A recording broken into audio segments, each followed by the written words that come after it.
Everyone, अब आगे बढ़ते हैं। आज हम बात करते हैं इंडियन आर्ट एंड कल्चर का अगला chapter, dance form in India.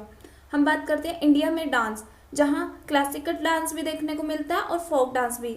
बहुत ही इंपॉर्टेंट चैप्टर है। लोग कहते हैं बहुत डिफिकल्ट लगता है आर्ट एंड कल्चर, आपको नहीं लगेगा क्योंकि बहुत ही इंटरेस्टिंग है और बहुत ही ईजिली आप चीज़ों को समझ सकते हैं। सबसे पहले हम बात करते हैं डांस। डांस क्या होता है? अपनी बात पहुंचाने के अलग अलग तरीके होते हैं। डांस एक ऐसी आर्ट की फॉर्म है जिसमें आप अपने बॉडी के मूवमेंट के थ्रू कम्युनिकेट कर सकते हैं। ठीक है, तो ये हमारा डेफिनेशन है, form of art in which body acts as medium of communication. ठीक है, अगला है एविडेंसेस इन इंडिया।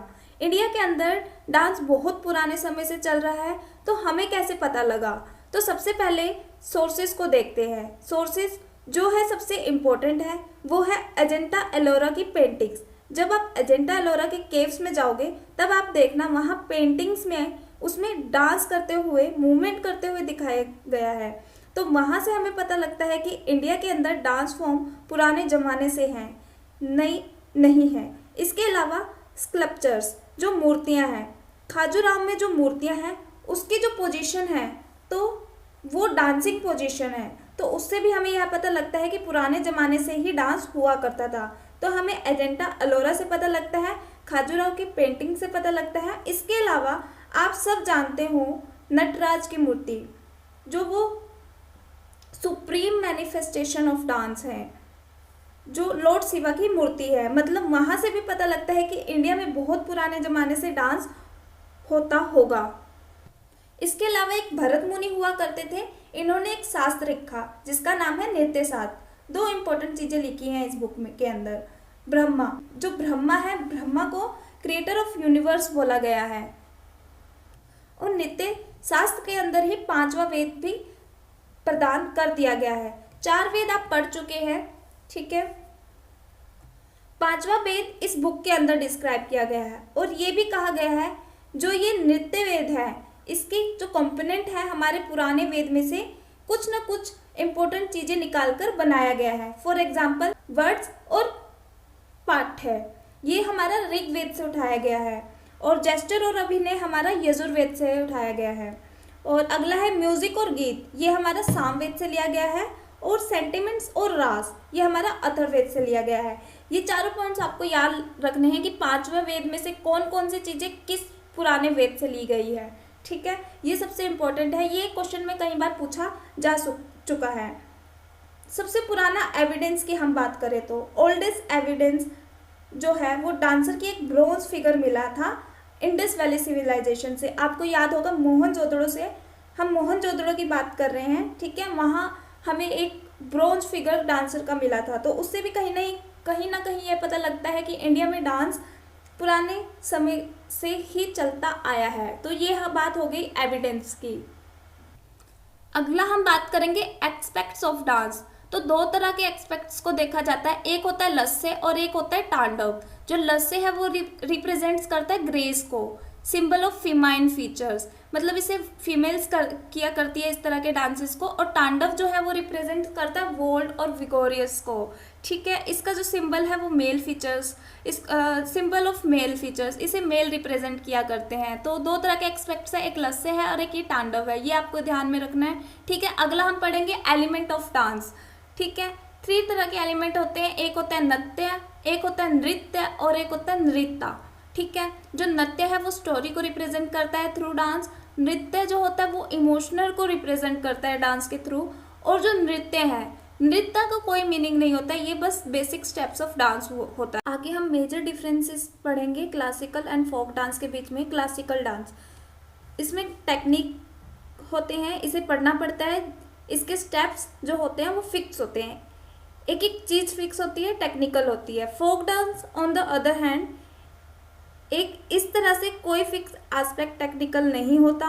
फोक में आप एनर्जी, खुशी कुछ भी कर सकते हैं। अगर आपसे कोई कहेगा भंगड़ा कर दो तो आप कुछ भी करने लग जाओगे, लेकिन अगर आपसे कोई कहेगा भरतनाट्यम करके दिखाओ तो आप नहीं कर पाओगे, क्योंकि आपको नहीं पता उसका बेसिक स्टेप क्या है, क्योंकि आपने उसके बारे में नहीं पढ़ा। बट इसका मतलब भंगड़ा जो हुआ वो हुआ एक फोक डांस, वो क्लासिकल नहीं है, इसके स्टेप फिक्स नहीं है, उसकी पढ़ाई नहीं की जाती।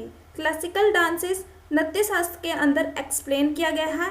इसका ओरिजिनेशन जो है वो नृत्य शास्त्र में हुआ है और फोक डांस का ओरिजिनेटेड हुआ है लोगों द्वारा किया गया है। लोगों ने अपनी ज़िंदगी की चीज़ों से रिप्रेजेंट करके निकाला है।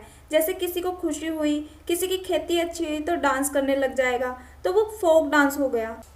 क्लासिकल डांस स्पिरिचुअलिटी डिनोट करता है, किसी एक गॉड को डेडिकेट करता है। फोक डांस डिनोट करता है सोशल गैदरिंग को, जैसे वेडिंग हो गया।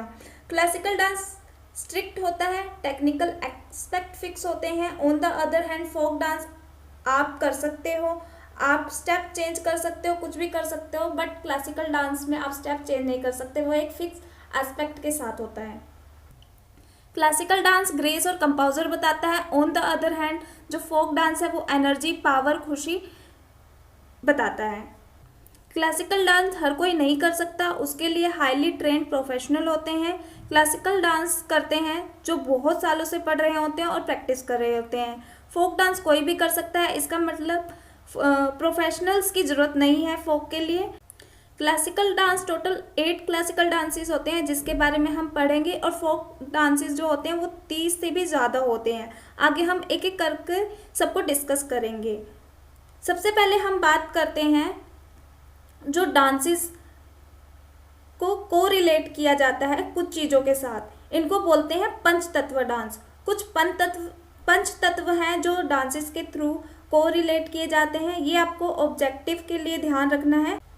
जैसे फॉर एग्जाम्पल उड़ीसी जो है वो वाटर को रिप्रेजेंट करता है। कुचिपुड़ी डांस ये अर्थ को रिप्रेजेंट करता है। मोहिनीअट्टम ये जो एयर को रिप्रेजेंट करता है। और जो भरतनाट्यम डांस है ये फायर को रिप्रेजेंट करता है। और कथकली ये स्काई को रिप्रेजेंट करता है। तो ये 5 पंचतत्व डांसेस हैं जो को रिलेट करते हैं पंच तत्वों से, ये वो डांसेस हैं। अगला है हम टोटल क्लासिकल डांसेस की बात करते हैं। हमारे पास 8 टोटल क्लासिकल डांस हैं और ये रिकॉग्नाइज किए गए हैं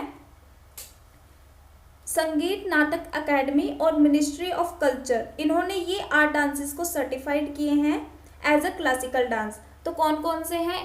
पहला है Bharatanatyam from Tamil Nadu, Kathak from Uttar Pradesh, Kathakali from Andhra Pradesh, Odissi from Orissa, Sattriya from Assam, Manipuri from Manipur और मोहिनीअट्टम फ्रॉम केरल। तो एक एक करके हम इन सबको डिस्कस करेंगे। अब हम बात करते हैं सबसे पहले वन बाय वन।